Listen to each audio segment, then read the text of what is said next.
Morning everyone, welcome to channel e Pathshala. आज हम लोग सी टेट में बात करेंगे साइंस सब्जेक्ट वालों के एमसीक्यूज़ की। राइट, तो साइंस का सिलेबस आप देख लीजिए, मैंने अपनी वेबसाइट पे भी पोस्ट किया हुआ है पूरा सिलेबस। ठीक है, आज हम लोग उसके एमसीक्यूज़ देखेंगे। पहले हम एमसीक्यूज़ सॉल्व करेंगे, नॉर्मल एमसीक्यूज़।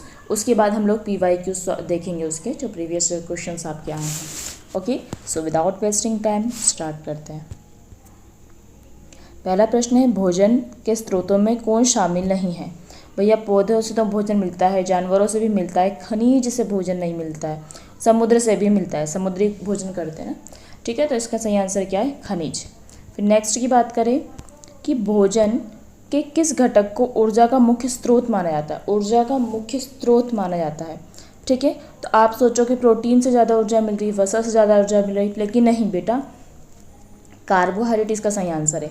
ठीक है, ऊर्जा का मुख्य स्रोत कार्बोहाइड्रेट को ही मानते हैं। फॉर एग्जांपल, भैया आप लोग रेस में जा रहे हो, ठीक है, किसी रेस में आपने पार्टिसिपेट किया या गेम वगैरह खेल रहे हो, तो आप इंस्टेंट एनर्जी मतलब क्या होता है?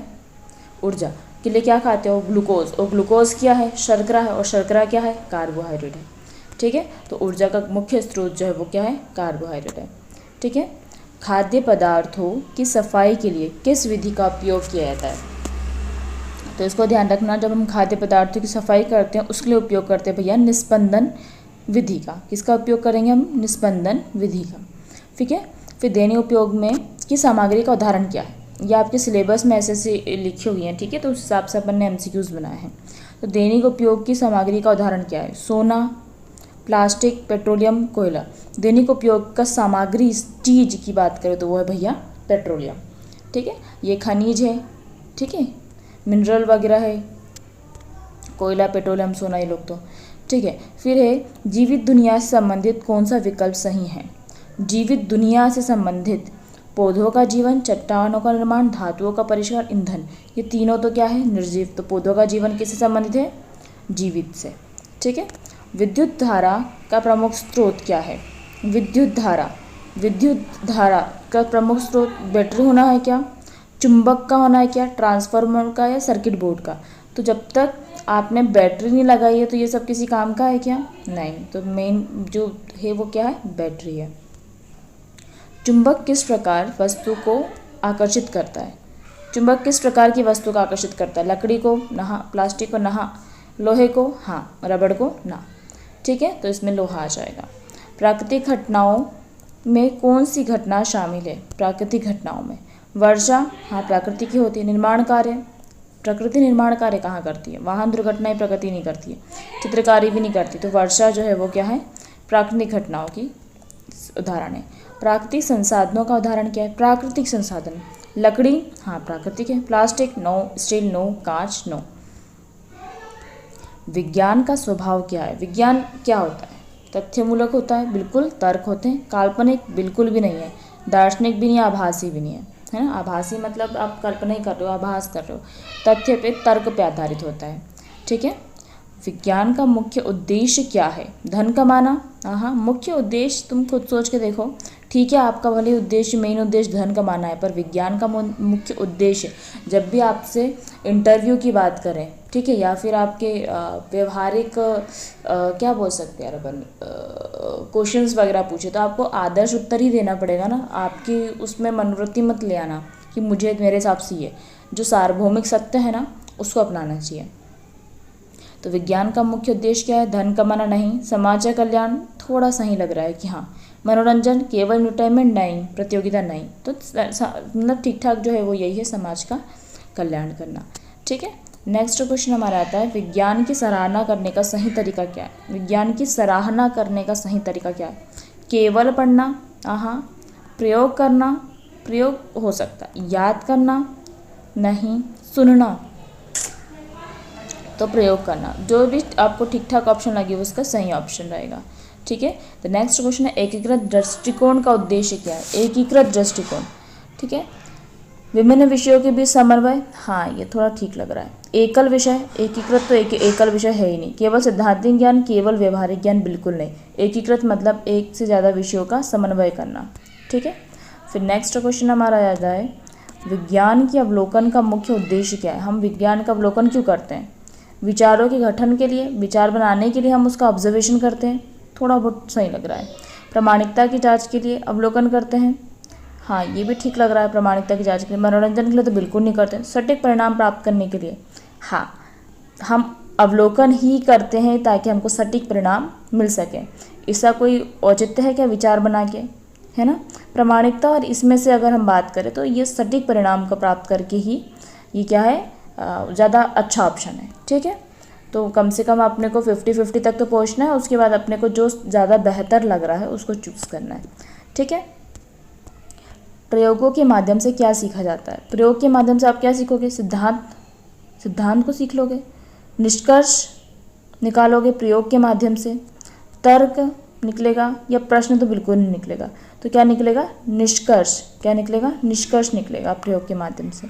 नवाचार का उद्देश्य क्या है? नवाचार मतलब होता है नया कुछ करना, नई खोज, हाँ ये सही है। पुराने विचारों का पालन, केवल पढ़ाई, केवल निरीक्षण, बिल्कुल भी नहीं। ठीक है, सहायता सामग्री का उपयोग क्यों किया जाता है? सहायक सामग्री बोल सकते हैं। शिक्षण को रोचक बनाने के लिए, हाँ ये ठीक लग रहा है। केवल परीक्षा के लिए, बिल्कुल नहीं। दिखावे के लिए नहीं, समय बचाने के लिए नहीं। ठीक है, शिक्षण को संज्ञानात्मक मूल्यांकन का उद्देश्य क्या है? संज्ञानात्मक मूल्यांकन का उद्देश्य, अब मेरे को बताओ संज्ञान मतलब क्या होता है? सोचना, समझना, है ना, मानसिक प्रक्रिया संबंधित है। छात्रों की मानसिक क्षमता का मूल्यांकन, हाँ ये सही है। शारीरिक शक्ति है ही नहीं संज्ञान में, केवल लिखना, केवल सुनना नहीं। ठीक है, तो उसके वर्ड को भी आप थोड़ा सा उठा लो, पकड़ो उसको। ठीक है, मनोगति मूल्यांकन, मनोगति मूल्यांकन किससे संबंधित है? मनोगति, अब गति आ गया है तो ये किससे संबंधित होगा? शारीरिक क्रियाओं से, मानसिक क्रियाओं से, भावनात्मक क्रियाओं से, या सामाजिक क्रियाओं से? तो बेटा ये मनोगति जो है ना, शारीरिक क्रियाओं से संबंधित है। ठीक है, इसको आप याद कर लो। उसके बाद नेक्स्ट क्वेश्चन आता है, सुधारात्मक शिक्षण का मुख्य उद्देश्य क्या है? सुधारात्मक शिक्षण का मुख्य उद्देश्य एक्चुअल में क्या होता है कि दो टाइप के मूल्यांकन में दो प्रकार के होते हैं। सिर्फ शिक्षण को भी हम फॉर्मेटिव होता है, एक समेटिव होता है। ठीक है, एक फॉर्मेटिव मूल्यांकन होता है, एक समेटिव मूल्यांकन होता है। समेटिव होता है अंतिम मूल्यांकन। ठीक है, फॉर्मेटिव मूल्यांकन होता है सुधारात्मक मूल्यांकन।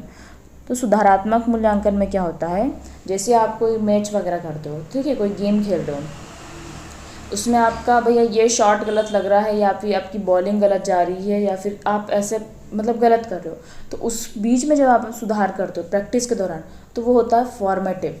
ठीक है, और समेटिव तो अंतिम होता है। तो सुधारात्मक शिक्षण का पूछ रहा है कि फॉर्मेटिव शिक्षण का उद्देश्य क्या है? क्या उद्देश्य है? कि छात्र की कमजोरियों को सुधारना। हाँ ये बिल्कुल सही बात है, बाकी ऑप्शन भी देख लें। ठीक है, ऐसा एक पे ही नहीं लगा देना है। केवल परीक्षा में से बोलता है बिल्कुल नहीं, केवल उत्तर बिल्कुल भी नहीं, केवल व्यवहारिक ज्ञान तो है नहीं। ठीक है, ये चीज़ भी ध्यान रखना कि हमको है ना दो चीज़ ध्यान रखना है। पहली चीज़ तो ये कि सेंटर में कौन रहेगा? बच्चा। ठीक है, मतलब कुछ भी हो जाए अपन को बच्चे के लिए हित में ही सोचना है। और दूसरी चीज़ उस को लगाना है, उस ऑप्शन को लगाना है जो कि क्या है? आदर्श है। आदर्श या सामान्य आंसर है, सामान्य। ठीक है, जिसका सामान्यकरण कर दिया गया हो, जो कि नैतिक रूप से सभी सार्वभौमिक आंसर होता है, वो लगाना है। और तीसरी चीज़ मैं आपको बोल रही हूँ, नहीं पे ध्यान देना, किस में नहीं बोला है और किस में केवल बोला है। केवल वाले बहुत कम आएंगे। ठीक है, ऐसा आंसर लगाना है जिसमें ज़्यादा से ज़्यादा चीज़ें सम्मिलित हो पाए। ठीक है, तो अब नेक्स्ट है प्रश्न क्रमांक 21। रॉकेल कच्चे तेल से प्राप्त एक क्या लिखा है मैंने, ये उत्पाद है। इसका उपयोग किस में होता है? रॉकेल कच्चा तेल। रॉकेल कच्चा तेल का उपयोग होता है भैया ईंधन के रूप में। किस रूप में? ईंधन के रूप में होता है। ठीक है, इस चीज़ को आप याद रख रहे हो, रॉकेल का किस में होता है? ईंधन के रूप में। ठीक है, गुरुत्वाकर्षण बल किस पर निर्भर करता है? यहाँ से थोड़ा सा साइंस की ज़्यादा उठाएं। गुरुत्वाकर्षण बल किस पर निर्भर करता है? तो गुरुत्वाकर्षण भैया निर्भर करता है उसके मास पे। किस पे? मास पे। ठीक है, क्योंकि एम में होता है गुरुत्वाकर्षण का देखा जाए तो उसमें एम का ज़्यादा रोल होता है। ठीक है, तो द्रव्यमान का रोल होता है। कौन सा तत्व प्राकृतिक रूप से अधिक पाया जाता है? प्राकृतिक रूप से अधिक पाया जाता है नाइट्रोजन भैया। कितना होता है नाइट्रोजन? 78% होता है। ठीक है, ऑक्सीजन की बात करें तो 21% होता है। ठीक है, उसके बाद हम बात करते हैं कार्बन। कार्बन की बात कर लो, ये भी पूछते हैं, तो कार्बन कितना होता है? 0.03% होता है। ठीक, उसके बाद नेक्स्ट हम बात करें न्यूटन का तीसरा नियम क्या कहता है। तो आपने पढ़े होंगे पहला नियम जड़त्व का है, लेकिन हम बात करें तीसरे नियम की। ठीक है, तो तीसरा नियम क्या बोल रहा है, प्रत्येक क्रिया के बराबर और विपरीत प्रतिक्रिया होती है। यही सही है। ठीक है, ये पहला नियम है, वस्तु स्थिर रहेगी जब तक कि उस पर बल ना लगाया जाए। ठीक है, तो प्रत्येक क्रिया की मतलब इसके इधर बल लग रहा है तो इसकी इधर बल भी लगेगा, तो प्रत्येक क्रिया की प्रतिक्रिया जो होती ही है, आप कुछ भी कर लो। ठीक, नेक्स्ट, सौर ऊर्जा का मुख्य स्रोत क्या है, आंख बंद करके लगा लोगे, सौर। ठीक है, सतह पर सतह मिसाइल का सबसे अधिक, सतह से सतह पृथ्वी नाम से लग रही है, सतह से सतह पृथ्वी। ठीक है, तो ये ध्यान रखना। उसके बाद नेक्स्ट है हमारा सबसे हल्का धातु कौन सा है। सबसे हल्का होता है भैया अपना लिथियम। कौन सा होता है, लिथियम। ठीक, और ऐसे नहीं आए तो ऑस्मियम सबसे भारी धातु है। ठीक है, तो याद रखना सबसे हल्का कौन है, लिथियम। ठीक है, हल्का ल आ रहा है इसमें और लिथियम। ठीक है, ऐसे याद कर लेना। उसके बाद है किस गैस को निष्क्रिय गैस के रूप में जाना जाता है। निष्क्रिय गैस, लास्ट वाला जो आपने पीरियोडिक टेबल पढ़ी होगी, जो लास्ट वाला होता है 18वें ग्रुप का, वो सब निष्क्रिय गैसें होती हैं। ठीक है, तो उसमें हीलियम भी आएगा। है क्या था, हेल, मुझे अभी याद नहीं आएगा। ठीक है, उसके बाद है कौन सा ग्रह लाल ग्रह के नाम से जाना जाता है। तो लाल ग्रह भैया कौन सा है, मंगल ग्रह है। ठीक है, ध्यान रखना। और जुड़वा बहन शुक्र को जानता है। सबसे बड़ा ग्रह बृहस्पति है। ठीक है, रिंग सबसे ज़्यादा जो रिंग में घूमता है वो है शनि, जिसकी रिंग दिखती है। ठीक है, वो शनि है। फिर एक कौन सा ग्रह लाल हो गया। उसके बाद है कौन सा विटामिन कैल्शियम के अवशोषण में मदद करता है। तो विटामिन डी। देखो कैल्शियम की कमी से क्या होता है, कैल्शियम की कमी मतलब बेटा विटामिन डी की कमी से कैल्शियम की कमी होती है। ठीक है, इस चीज़ याद रखना। और इसके रोग कौन सा होता है, रिकेट्स। और रिकेट्स कौन सा रोग है, हड्डियों का रोग है। और हड्डियों में क्या होता है, कैल्शियम होता है। थोड़ा सा इसको क्रॉस करके पढ़ा करो। ठीक है, इसका वीडियो मैं पहले भी बना चुकी हूँ, उसका आप पढ़ लीजिए एक बार का। ये क्या नाम है, पोषक पदार्थों का पोषण करके बनाया वीडियो, तो उसको पूरा पढ़ लीजिए। ठीक है, वो आपके बहुत काम का है। मैं इसमें प्ले लिस्ट में इसको डाल दूँगी। ठीक है, तो अभी अपन देख लेते हैं। विटामिन ए से होता है रतौंधी, विटामिन बी से होता है बेरी, विटामिन सी से होता है स्कर्वी, विटामिन डी से होता है रिकेट्स। ठीक है, विटामिन डी की बात करें तो ये सूर्य के अलावा हम बात करें तो मछली के तेल में भी होता है। ठीक है, जिंक की कमी से कौन सी बीमारी होती है, जिंक की कमी से स्कर्वी तो विटामिन सी से हो रहा था, रिकेट्स विटामिन डी से हो रहा था, एनीमिया आयरन की कमी से होता है। तो बचा का हमारा डर्मेटाइटिस। ठीक है, तो जिंक की कमी से क्या होता है, डर्मेटाइटिस होता है। ठीक है, ये स्किन की एक बीमारी है। क्लियर है। कौन सा तत्व रेडियोधर्मी नहीं है, ध्यान रखना। तो रेडियोधर्मी हम लोग सोचो, यूरेनियम का यूज़ होता है, रेडॉन का यूज़ होता है, थोरियम बम वगैरह या फिर यूरेनियम, इन सब चीज़ों में जब न्यूक्लियर रिएक्शंस होती है, जितनी भी चीज़ें न्यूक्लियर रिएक्शन में जो भी तत्व यूज़ होंगे वो सब रेडियोधर्मी होते हैं। ठीक है, बट लोहा नहीं मिलेगा आपको यहाँ पे। ठीक है, तो लोहा इसका आंसर है। जल का पीएच क्या होता है, ये तो सबको पता होना चाहिए, 7 होता है। अगर 7 से कम है तो ये क्या है भैया, एसिड है। और 7 से ज़्यादा है तो ये क्या है, क्षार है, दैट इज़ द बेस है। कैसे याद करोगे, ए पहले आता है। ठीक है, तो इसे एसिड, फिर द 7 और फिर द बेस। ठीक, नेक्स्ट, डायोड का मुख्य उपयोग क्या है। डायोड क्या करता है, देखो विद्युत धारा को रोकने का काम करेगा क्या डायोड, नहीं। धारा को एक दिशा में प्रभावित करने का, हाँ। तो डायोड जो है वो क्या होता है, धारा को एक दिशा में प्रभावित करने के लिए लगाया जाता है। ठीक है, डायोड को। उसके बाद नेक्स्ट है हमारा दाब का मात्रक क्या है, तो अपन को पता ही होना चाहिए। दाब का मात्रक क्या है, पास्कल है। क्या है, पास्कल है। उसके बाद हम बात करते हैं ओम किसका है, रेसिस्टेंट का है। ठीक है, उसके बाद हम बात करते हैं मध्य प्रदेश की कौन सी नदी नर्मदा को समर्पित है। मध्य प्रदेश की कौन सी नदी नर्मदा को समर्पित है। ये क्या बात हुई, बेतवा। ये मैंने क्या लिखा यार, बेतवा प्रदूषण की दृष्टि से बोलते हैं मध्य प्रदेश की नर्मदा बेतवा है। ठीक है, तो इस टाइप से थोड़ा सा देख लेना इसको, क्वेश्चन को। ये सब पहले आए हुए हैं क्वेश्चन, उठाए हैं मैंने यहाँ पे। लाल रक्त कणिकाओं का जीवन काल कितना होता है, 120, ये आपको पता होना चाहिए। ठीक है, WBC का कितना होता है, 2 से 5 दिन होता है। मांसपेशियों मांसपेशियों का किस प्रकार का ऊतक होता है? तो सभी के अलग अलग ऊतक होते हैं, ठीक है। तो मांसपेशियों में मांसपेशीय ऊतक होता है। कहाँ है ये लिखा ही है, मांसपेशियों में मस्कुलर टिश्यूज ही होते हैं, ठीक है। उसके बाद प्रकाश के किस गुण के कारण इंद्रधनुष बनता है? तो इंद्रधनुष बनता है भैया अपवर्तन के कारण, ये ध्यान रखना। अपवर्तन के कारण क्या बनता है? इंद्रधनुष बनता है। तो अपन किसे देखते हैं? अप देखते हैं, ऊपर देखते हैं, इसे याद कर लो, ठीक है, याद होना चाहिए बस।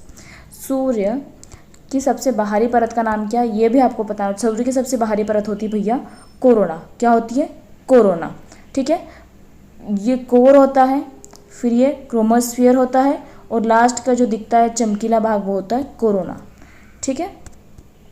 नेक्स्ट, भोजन के स्रोत के रूप में निम्नलिखित में से कौन सा मुख्य है? भोजन का स्रोत की बात करें, पशु, हाँ ये भी है, वनस्पति, ये बहुत ज़रूरी, क्योंकि बहुत सारी चीज़ें जो है इस पर डिपेंड करती है। वनस्पति से हमें बहुत सारी चीज़ें मिल जाती है जो हर पशु से, मिट्टी तो हो ही नहीं सकती, पानी भी नहीं हो सकता, ठीक है। तो मेनली क्या आएगा इसमें? वनस्पति आएगा। भोजन का स्रोत के रूप में मुख्य जो है वो वनस्पति है, ठीक है। भोजन के घटकों में कौन सा शरीर को ऊर्जा प्रदान करता है? ये हमने अभी पढ़ लिया ना, कार्बोहाइड्रेट है, फर्स्ट क्वेश्चन था। दैनिक जीवन में उपयोग की जाने वाली सामग्री में कौन सी जैविक नहीं है? ये रिपीट कर दिए क्या मैंने? Oh my God, okay okay okay, कोई बात नहीं।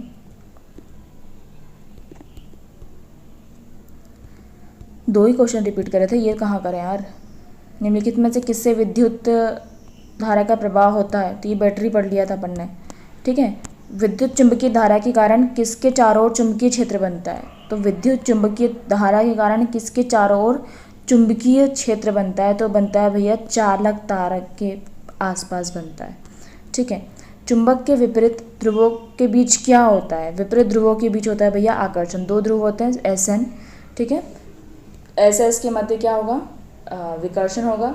NN में भी दूर जाएंगे, और पर SN जो है एक दूसरे के पास आएंगे, ठीक है। अपोजिट्स जो होते हैं अट्रैक्ट करते हैं, ठीक है। फिर अपना प्राकृतिक संसाधनों में से कौन सा अक्षय है? अक्षय मतलब जिसका क्षय नहीं होता, जो अनलिमिटेड है। कोयला तो नहीं है, प्राकृतिक गैस, पवन ऊर्जा क्या है? अक्षय है, ठीक। फिर नेक्स्ट क्वेश्चन आता है, ज्वालामुखी विस्फोट किस प्रकार की प्राकृतिक घटना का उदाहरण है? ज्वालामुखी विस्फोट किस प्रकार की प्राकृतिक घटना का उदाहरण है? तो भैया ज्वालामुखी विस्फोट जो है वो भूगर्भीय घटना है। वायुमंडलीय कैसे होगी? हो ही नहीं सकती। जलवाल्वीय, समुद्री भी नहीं हो सकती। जलवाल्वीय जलवायु की भी नहीं है। कौन सी है? भूगर्भीय। नाम समझ में आ जाएगा, पढ़ोगे तो समझ में आ जाएगा कि ये भूगर्भीय है, ठीक है। नेक्स्ट आता है, विज्ञान में अवलोकन का क्या महत्व है? क्या क्यों करते हैं अवलोकन? यह प्रयोग की योजना बनाने में, प्लान बनाने में हेल्प करता है। यह तथ्य को एकत्रित करने में मदद करता है। बिल्कुल ये लग रहा है। यह समस्या को हल करने में मदद का साधन है। यह डेटा को सत्यापित करने का साधन है। तो यह तथ्य को एकत्रित करने का माध्यम है, ठीक है। नेक्स्ट क्वेश्चन है, शिक्षण में पाठ सामग्री का उपयोग क्यों किया जाता है? शिक्षण में पाठ सामग्री आप क्यों यूज़ करते हो? शिक्षण को सरल और प्रभावी बनाने के लिए, अच्छा ऑप्शन है। शिक्षकों की सहायता के लिए, हाँ। छात्र को कक्षा में व्यस्त रखने के लिए, ना, हाँ, केवल दिखावे के लिए नहीं। सबसे बेस्ट ऑप्शन क्या है? शिक्षण को सरल और प्रभावी बनाने के लिए, ठीक है। नेक्स्ट क्वेश्चन है हमारा, प्राकृतिक संसाधनों का उपयोग करने का मुख्य उद्देश्य क्या है? प्राकृतिक संसाधनों का उपयोग क्यों करते हैं हम लोग? उद्योग के लिए ऊर्जा स्रोत प्रदान करता है, प्राकृतिक संसाधन करते हैं। प्राकृतिक संसाधन भोजन और पानी की आपूर्ति करते हैं। पर्यावरण को संरक्षित करते हैं, प्राकृतिक संतुलन बनाए रखते हैं। इन दोनों में से ज़्यादा बेटर ऑप्शन क्या है? उद्योगों के लिए ऊर्जा स्रोत प्रदान करते हैं प्राकृतिक संसाधन, ठीक है। प्राकृतिक विज्ञान में प्रयोग और अवलोकन का क्या महत्व है? अभी अपने बहुत बार पढ़ लिया ना। सटीक परिणाम को प्रदान करने के लिए, ठीक है। यह वैज्ञानिक सिद्धांतों की पुष्टि करता है, ये भी ठीक है। यह नवाचार को बढ़ावा देता है, ठीक है। पर अब इनमें से एक को चूज़ करना तो हम इसको चूज़ करते हैं, ठीक है। अब चूँकि हमको सभी उपरोक्त सभी दिया है तो हम सभी को चूज़ कर सकते हैं, ठीक है। चुंबक के किस गुण के कारण उसे विभिन्न प्रयोगों में यूज़ किया जाता है? धातुओं को आकर्षित करता है, हाँ करता है। धातु को विकर्षित करता है, नहीं करता। गर्मी उत्पन्न करता है, ध्वनि उत्पन्न करता है। धातुओं को आकर्षित करता है, ठीक है। नेक्स्ट है, भोजन की सफाई के लिए, सफाई किस लिए की जाती है? भोजन की सफाई सुरक्षित करने के लिए कर सकते हैं, उसकी गुणवत्ता बढ़ाने के लिए। सफाई से गुणवत्ता बढ़ जाएगी क्या? सुंदर दिखने के लिए, संरक्षित करने के लिए, उसे सुरक्षित बनाने के लिए हम लोग उसकी सफाई करते हैं। विद्युत सर्किट में रोधक का कार्य क्या है? रोधक नाम से लग रहा है रोक रहा है। धारा प्रवाह बढ़ाएगा? नहीं। धारा प्रवाह को नियंत्रित करेगा? हाँ, रोकेगा तो नियंत्रित ही होगा ना। धारा को पूरी तरह से रोकता है? बिल्कुल रेजिस्ट नहीं कर देता है वो। धारा को प्रवाह को शुरू करता है? बिल्कुल भी नहीं। तो क्या आएगा इसका आंसर? धारा प्रवाह को नियंत्रित करता है। ठीक। चुंबक की किस ध्रुवीयता पर उत्तर दिशा किस उस पे आएगी? तो भैया ये बिल्कुल ध्यान रखना, उत्तर दिशा आएगी अपनी उत्तरी ध्रुव पे। उत्तर दिशा कहाँ पे आएगी? उत्तरी ध्रुव पे। याद हो जाएगा क्या? ठीक है। सूर्य से प्राप्त ऊर्जा किस प्रकार की है? अपरंपरागत ऊर्जा है ना। अपरंपरागत ऊर्जा है ना। परंपरागत ऊर्जा कौन कौन सी है हमारी? पारंपरिक ऊर्जा की याद करें, कोयला आ गया, पेट्रोल आ गया, ठीक है, कच्चा तेल वगैरह आ गया, ये सब प्राकृतिक ऊर्जा है। अपरंपरागत में हमारे आधुनिक आते हैं, जैसे सौर ऊर्जा आ गया, पवन ऊर्जा आ गया, ठीक है। ये सब चीज़ें क्या आएंगी? सूर्य से प्राप्त आ जाएंगी, ठीक है। द नेक्स्ट क्वेश्चन इज विद्युत धारा के प्रभाव को नियंत्रित करने के लिए किसका उपयोग किया जाता है? अब भी हमने 2-3 बार पढ़ लिया है, ठीक है। तो हम लोग यूज़ करते हैं स्विच का, बैटरी का, बल्ब का, स्विच का, ठीक है। बल्ब चालू करने के लिए हम लोग धारा प्रवाह को नियंत्रित करते हैं ना उसी से, ठीक है। उससे क्या होता है, वो वायर ऐड होता है तो चालू हो जाता है और दूर हटता है तो बंद हो जाता है, ठीक है। कौन सा क्वेश्चन था वो? ये हो गया है ना। नई समस्याओं का समाधान खोजना। विज्ञान में नवाचार का उद्देश्य क्या होता है? क्यों नवाचार करते हैं? नई समस्याओं का समाधान खोजते हैं। नवाचार, नई समस्याओं का समाधान, सही है। पुराने ज्ञान ये तो अभी पढ़ लिया था ना, तो नई समस्याओं का समाधान आएगा। सुधारात्मक शिक्षण का मुख्य उद्देश्य क्या है? ये भी हम पढ़ चुके हैं, ठीक है। ऑप्शन ये है, छात्रों की कमजोरी को दूर करना सुधारात्मक शिक्षण का मुख्य उद्देश्य है। विद्युत धारा क्या होती है? ठीक है, विद्युत धारा क्या होती है? तो ये विद्युत चार्ज का प्रवाह है। हाँ, सही बात है। जो Q होता है उसका प्रवाह को हम विद्युत धारा बोलते हैं। विद्युत धारा का संचय है, चुंबकीय क्षेत्र का प्रवाह है, तरल प्रवाह है, विद्युत चार्ज का प्रवाह है, ठीक है। नेक्स्ट क्वेश्चन इज किस सर्किट में विद्युत धारा का प्रवाह किसके द्वारा होता है? किसी सर्किट में विद्युत धारा का प्रवाह किसके थ्रू होता है? प्रवाह कंडक्टर के थ्रू होता है। किसके थ्रू होता है? कंडक्टर के थ्रू होता है, ठीक। फिर चुंबक का मुख्य गुण क्या है? चुंबक का मुख्य गुण क्या है? तापमान बढ़ाता है, धातुओं को आकर्षित करता है, ध्वनि, ठीक है, तो धातुओं को आकर्षित करता है चुंबक। नेक्स्ट क्वेश्चन इज प्राकृतिक घटनाओं का अध्ययन किस क्षेत्र से संबंधित है? तो प्राकृतिक घटनाओं का अध्ययन, प्राकृतिक घटना भौतिक, रसायन, भूविज्ञान, अलग ही दिख रहा नाम, और समाजशास्त्र, समाज से क्या आ जाएगा, ठीक है। प्राकृतिक संसाधनों में क्या शामिल है? हवा, पानी, प्राकृतिक संसाधन में हवा और ध्वनि प्राकृतिक संसाधन नहीं है। मिट्टी और जल, हाँ ये है। केवल जल, केवल ऊर्जा, केवल को पहले ही हटा दो। विज्ञान का स्वभाव क्या है? विज्ञान क्या है? स्थायी है? बिल्कुल भी नहीं। खोजपूर्ण है? हाँ ये लग रहा है। क्या वो सिद्धांतों पर आधारित? नहीं। धार्मिक विश्वासों पर? नहीं, ठीक है। फिर नेक्स्ट क्वेश्चन है विज्ञान का स्वभाव हो गया। प्राकृतिक विज्ञान का मुख्य उद्देश्य क्या है? प्राकृतिक विज्ञान का मुख्य उद्देश्य क्या है? प्राकृतिक घटनाओं का अवलोकन करना, हाँ ये ठीक लग रहा है। मानवीय व्यवहार का अध्ययन करना, प्राकृतिक विज्ञान नहीं करता ये। मनोवैज्ञानिक सिद्धांत नहीं करेगा, तो मनोवैज्ञानिक सिद्धांत कर लेगा तो दूसरा वो विज्ञान क्या करेगा? मनोवैज्ञानिक विज्ञान। वित्तीय साक्षरता नहीं, तो प्राकृतिक घटनाओं का अवलोकन इसका मुख्य उद्देश्य है।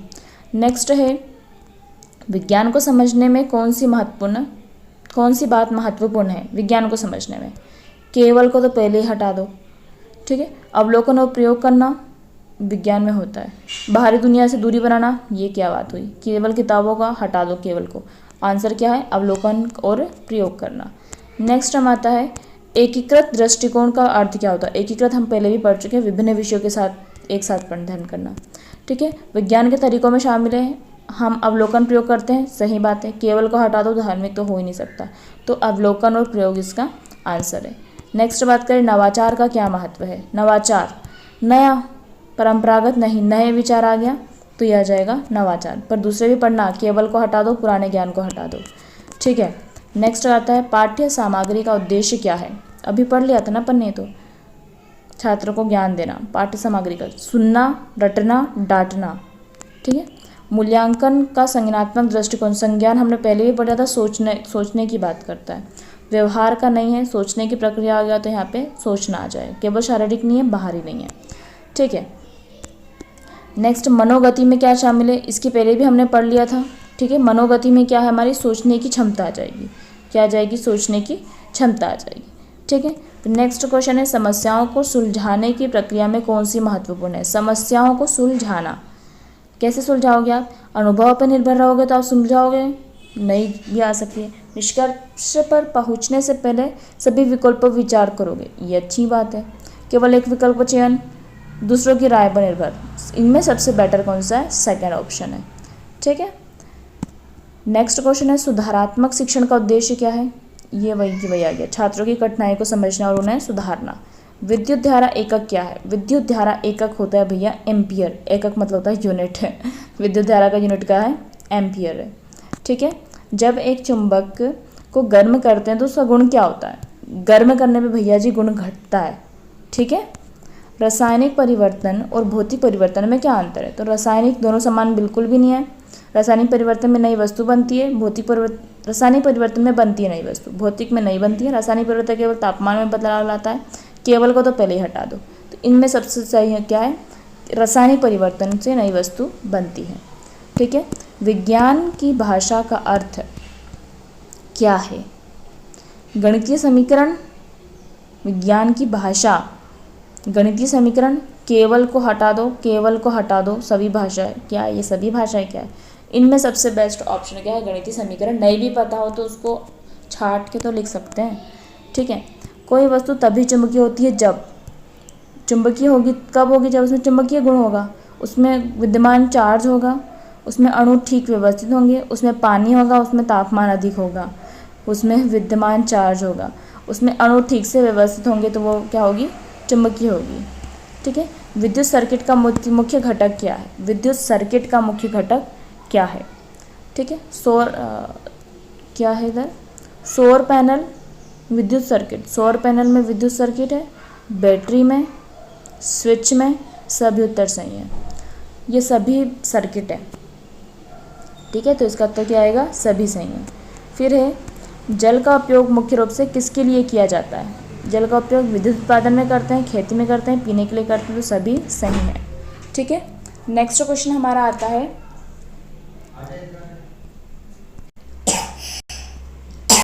ओके। सो हम लोग के लगभग आधे घंटे होने वाले हैं, तो अभी हम लोग यहाँ पर स्टॉप करते हैं। जैसा कि आपको ये दिख रहा है कि 23वां प्रश्न है, तो 23वां प्रश्न नहीं है। ठीक है। ये हमारे हो चुके हैं 50 से ऊपर के प्रश्न। ये मैंने प्रीवियस ईयर के क्वेश्चन है उनको फिर से स्टार्ट किया था, इसलिए ऐसा है। ठीक है। सो ये हम लोग यहाँ से प्रीवियस ईयर के पेपर के भी क्वेश्चन स्टार्ट करेंगे। ओके। सो हम लोग यहाँ तक पढ़ लेते हैं, 33वें तक पढ़ लेते हैं। कहाँ पहुँच गए थे भैया हम, चलो ठीक है, नेक्स्ट वीडियो में इसको हम लोग कर लेते हैं। ओके। तो इसका मैं सेकंड पार्ट बनाऊंगी, थंबनेल बिल्कुल सेम रहेगा, बाकी उसमें सेकंड लिखा हुआ रहेगा। Thank you for watching my video.